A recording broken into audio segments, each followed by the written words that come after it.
क्या चोरों के बीच भी कोई ईमानदारी होती है? अपराधी दूसरे अपराधी का सम्मान करता है? क्या हमें ऐसा क्या लगता है? क्या होता है ऐसा सच में? ऑनर अमंग थीव्स ये कहा जाता है, लेकिन आज की कहानी इस कहावत की धज्जियां उड़ा देती है। मिले हॉरेस डैनबी से, जो साल में सिर्फ एक बार चोरी करता था, और वो भी बहुत महंगी किताब खरीदने के लिए। लेकिन उसे क्या पता था कि इस बार जब वो चोरी करने वाला है, तो उसका सामना खुद एक धोखेबाज से होने वाला है। तो क्लास 10 फुटप्रिंट्स विदाउट फीट का एक बेहद important chapter, question of trust, जिसका का पूरा एक्सप्लेनेशन हम इस वीडियो में करने वाले हैं, जहां पर हम सारे के सारे कैरेक्टर स्केचेस, इंपॉर्टेंट थीम्स और पूरा का पूरा वीडियो एक्सप्लेनेशन जो है वो होने वाला है। तो वीडियो लास्ट तक जरूर देखें ताकि इस पर्टिकुलर चैप्टर में आपको कोई भी डाउट ना हो। तो चलिए शुरू करते हैं। सबसे पहला हमारा character sketches.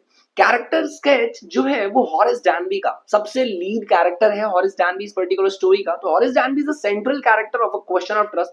Question of trust का सेंट्रल कैरेक्टर है, यानी मेजर मेन कैरेक्टर जो है ना, जिसे हम प्रोटैगनिस्ट कहते हैं, वो यही है।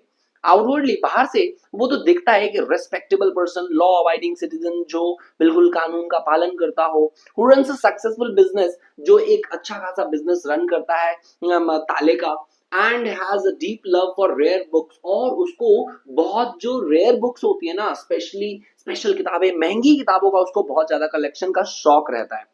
हालांकि इसके पीछे respectable exterior lies a professional thief, लेकिन इसका जो बिल्कुल साफ सुथरा जो चेहरा है, साफ सुथरा पर्सनालिटी है, उसके पीछे एक चोर है, हु कमिट्स, जो कि चोरी करता है, लूटपाट करता है, रॉबरी करता है हर एक साल, ताकि वो क्या कर सके, अपने इस बुक के कलेक्शन, उनका जो शौक है ना, वो उसे पूरा कर सके। क्योंकि उतनी कमाई नहीं होती उसके उस बिजनेस से, उसका बिजनेस अच्छा चलता है, लेकिन उतनी कमाई नहीं होती कि वो उन महंगे किताबों को खरीद सके। हॉरेस को ये लगता है कि भाई वो बहुत ज्यादा चालाक है, सावधान है और मोरली सुपीरियर है, because he avoids violence, violence नहीं करता है, और हर एक क्राइम को करने से पहले अच्छे से प्लान करता है। His confidence in his intelligence makes him overconfident and careless. बहुत बार अपने काम में उसका जो कॉन्फिडेंस है ना, वही क्या करता है, मेक्स हिम ओवर कॉन्फिडेंट, उसे ओवर कॉन्फिडेंट बना देता है, और यही जो कमी है ना, लीड करती है उसे उसके डाउनफॉल की तरफ। When he blindly trust a woman, जब वो क्या करता है, ये एक वुमन को ब्लाइंडली ट्रस्ट कर देता है, pretending to be the owner of the house, जो कि क्या प्रिटेंड करती है कि वो उस घर की ओनर है। बाकी स्टोरी जब हम करेंगे तो आपको पता चलेगा। हॉरेस का जो कैरेक्टर है वो ये हाईलाइट करता है कि कैसे intelligence without alertness and trust without verification can lead to failure। यानी अगर इंटेलिजेंट नहीं हो आप, किसी भी चीज को जानने, परखने, समझने की एबिलिटी आपके अंदर नहीं है ना, तो आप अपने आप को बहुत भारी मुसीबत में डाल सकते हो। तो चलिए अगला देखते हैं, the lady in the red, यानी वही लेडी जो हॉरेस डैनबी को धोखा दे देती है, यानी उसको छलती है, चोर होती है वो एक्चुअली दूसरे में। The lady in the red is a clever, confident and manipulative woman. Manipulative होती है काफी ज्यादा, who outwits, जो outwit कर देती है, हरा देती है हॉरेस डैनबी को बड़ी ही आसानी। She pretends, वो ऐसे pretend करती है कि वो घर की ऑनर होती है, and creates an impression of authority, ये एक ऐसा impression create करती है जैसा कि मानो कि वो जो घर है ना वो उसी का है, ठीक है। और उसका काम, voice, sharp intelligence and threatening presence जो होता है ना, जिसकी वजह से ही हॉरेस डैनबी को ऐसा लगता है कि वो उस घर की मालकिन है। अनलाइक हॉरेस की तरह नहीं कि वो बहुत ज्यादा fearless, she is quite fearless, quick thinking and using psychology rather than force to trap him, यानी उसे फंसाने के लिए फोर्स करने के बजाय वो साइकोलॉजी का इस्तेमाल करती है, उसके दिमाग से खेलती है। तो आई होप ये कैरेक्टर अच्छा लगा हो और पूरा का पूरा समझ में आया, क्योंकि ये एग्जामिनेशन पॉइंट ऑफ व्यू से काफी ज्यादा इंपॉर्टेंट है। चलिए इसके सारे थीम्स देखते हैं। Trust and betrayal, trust and betrayal सबसे पहला इसका थीम है। The central theme of the story is trust and its misuses, यानी सबसे इंपॉर्टेंट थीम जो है इस पर्टिकुलर चैप्टर का, जो लेसन है, वैल्यूज जो है, वो सबसे पहला है ट्रस्ट एंड बिट्रेयल, जो है इस पर्टिकुलर स्टोरी का सेंट्रल थीम है। एंड हॉरेस डैनबी, ट्रस्ट हॉरेस डैनबी जो है वो ट्रस्ट करता है द लेडी इन रेड बिना वेरीफाइंग हर आइडेंटिटी, बिना उसके आइडेंटिटी को वेरीफाई किए। उसका जो ब्लाइंड फेथ है वही क्या बन जाता है, उसके डाउनफॉल का कारण बन जाता है। द वुमन क्लेवरली एक्सप्लॉइट्स, जो वुमन है वो एक्सप्लॉइट करती है उसके ट्रस्ट को, डिसीव करती है, धोखा दे देती है उसे।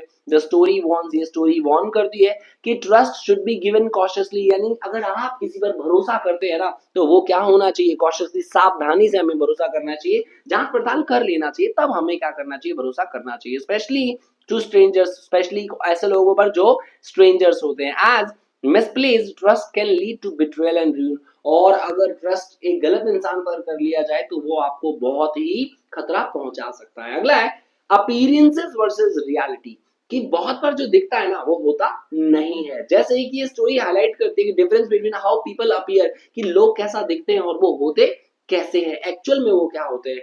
हॉरेस लुक्स, हॉरेस जो है वो बहुत ज्यादा रिस्पेक्टेबल दिखता है लेकिन चोर होता है। वो lady in red appear refined and confident, confident होती है कि भाई वो ये फील करवा देती है हॉरेस डैम्बी को वो हाउस की रियल ओनर है, लेकिन वो एक्चुअल में क्रिमिनल होती है। दिस कॉन्ट्रास्ट ये सिखाता है हमें कि एक्सटर्नल अपीयरेंस जो है ना वो हर बार सही नहीं होता, can not be used to जज कैरेक्टर एंड इंटेंशंस। लोगों के कैरेक्टर और इंटेंशन को जज करने के लिए आप एक्सटर्नल अपीयरेंस का इस्तेमाल नहीं कर सकते। एक्सटर्नल अपीयरेंस से जब आप बहुत ज्यादा इन्फ्लुएंस्ड हो जाते हो तो कहीं ना कहीं एक रास्ता आप बना देते हो कि वो आपको क्या कर सकता है, छल सकता है और धोखा खा सकते हो आप। तो नेक्स्ट देखते हैं, next is irony of fate. Irony plays a strong role in the story. Story में आयरनी का बेहद बेहतरीन तरीके से इस्तेमाल किया गया है। हॉरेस जो कि बहुत ज्यादा अच्छे से प्लान करता है हर एक क्राइम को कमिट करने से पहले, लेकिन फूल उसको बुद्धू बना दिया जाता है बड़े ही स्मार्टली तरीके से। He opens the safe himself, खुद से क्या करता है, वो सेफ खोलता है, उसके ऊपर फिंगरप्रिंट्स छोड़ देता है, लीडिंग टू हिज अरेस्ट, जिसकी वजह से वो अरेस्ट होता है। Meanwhile the actual thief escapes, जो एक्चुअल में जो थीफ जो होती है वो चोर, वो लेडी इन द रेड, वो बच जाती है, बच निकलती है। ये आयरनी एम्फेसाइज करता है दैट क्राइम अल्टीमेटली बैकफायर्स, कि आप अगर क्राइम करते हो ना तो वो अल्टीमेटली आपको क्या करता है, बैकफायर करता है, आप पर ही उल्टा पड़ता है। क्राइम एंड मोरल रिस्पॉन्सिबिलिटी, ये भी है पर्टिकुलर चैप्टर का थीम, जहां पे सिखाया जाता है, बताया जा रहा है कि हॉरेस जस्टिफाई करता है अपने क्राइम को by claiming he steals only to buy books, कि वो चोरी जो करता है ना वो किताबें खरीदने के लिए करता है, ठीक है, गलत काम करने के लिए नहीं करता। देखिए चोरी जो है ना वो चोरी ही होती है, और चाहे वो किसी को नुकसान पहुंचा कर हो या नहीं। हाउएवर, हालांकि स्टोरी मेक्स इट क्लियर, कि स्टोरी ये क्लियर करती है that no crime is morally acceptable, कोई भी क्राइम जो है ना वो एक्सेप्टेबल नहीं है, चाहे आप उसे उसको चोरी करके किसी दूसरे का भला क्यों ना करो, या चोरी करके आप किताबें खरीदो, कुछ भी ऐसा करो, चोरी इज चोरी और वो क्राइम ही है। Dishonesty even with good intentions, जो डिसऑनेस्टी है भले ही उसके पीछे का कारण जो इंटेंशन है वो बहुत अच्छा है आपका, लीड्स टू कॉन्सिक्वेंसेस, बुरे नतीजों का सामना आपको करना पड़ सकता है।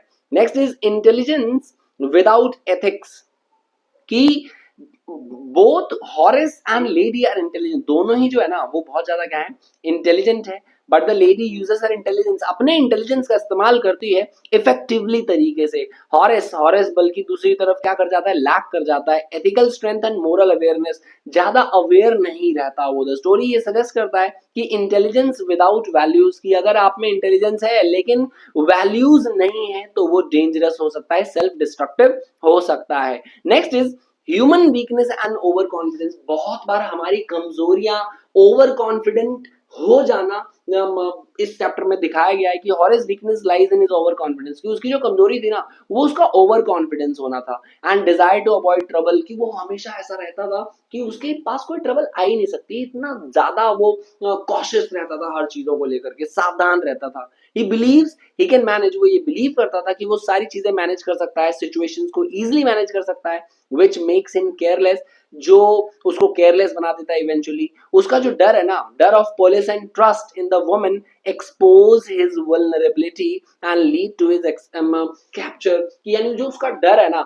वही कारण होता है कि उसे क्या कर दिया जाता है, उसे चोट पहुंचाया जाता है, उसे उसे पर्टिकुलर दुख दिया जाता है या दर्द दिया जाता है, जो भी जिस भी मैनर में आप समझो, वो है कि कहीं ना कहीं उसके दुखों का कारण क्या था, उसके उस अरेस्ट का कारण क्या था, वो फियर ही था, डर ही था। अब इसके सारे के सारे इंपॉर्टेंट जो पूरा का पूरा वीडियो लेसन होने वाला है, वीडियो लेक्चर जो है, वो पूरी स्टोरी अब हम एक्सप्लेन करते हैं, तो ध्यान से सुनिएगा और स्टोरी को ग्रैब करिएगा, ग्रैब करने की कोशिश, ताकि एग्जामिनेशन में जो भी क्वेश्चंस हैं उसको आप अच्छे से टैकल कर सके। तो चलिए स्टार्ट करते हैं। कहानी शुरू होती है हॉरेस डैनबी नाम के एक शख्स से।